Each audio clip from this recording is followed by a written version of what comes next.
विद्या विकास समिति द्वारा बागबेड़ा संकुल में सरस्वती शिशु विद्या मंदिर का शुभारंभ किया जा रहा है। इसे लेकर भूमि पूजन का आयोजन किया गया, जिसमें मुख्य रूप से राज्य के परिवहन मंत्री चंपई सोरेन मौजूद थे।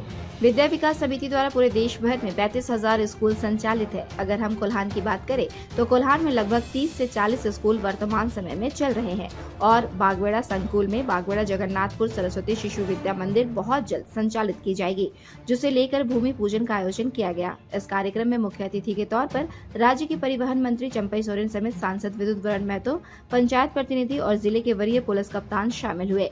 छोटे छोटे बच्चों ने सांस्कृतिक कार्यक्रम की प्रस्तुति की, जहां उपस्थित अतिथियों ने छात्रों के उज्जवल भविष्य की कामना की। जानकारी देते हुए विद्या समिति विकास के अध्यक्ष अरविंद सिंह ने कहा कि यह स्कूल केवल पढ़ाई मात्र के लिए नहीं बल्कि बच्चों में अच्छे संस्कार आए, इस पर विद्या विकास समिति अपना ध्यान केंद्रित करती है। ये हम लोगों ने 2008 में ये ज़मीन खरीदा हुआ था और आज हम लोग इस ज़मीन पर अपना चार दीवारी निर्माण करा के अब यहाँ भूमि पूजन किए हैं। अब यहाँ हम लोग एक CBSE मान्यता प्राप्त विद्यालय कक्षा 12 तक के लिए यहाँ पर हम लोग बनाने जा रहे हैं। विद्या विकास समिति के द्वारा पूरे भारतवर्ष में 30,000 विद्यालय चलते हैं।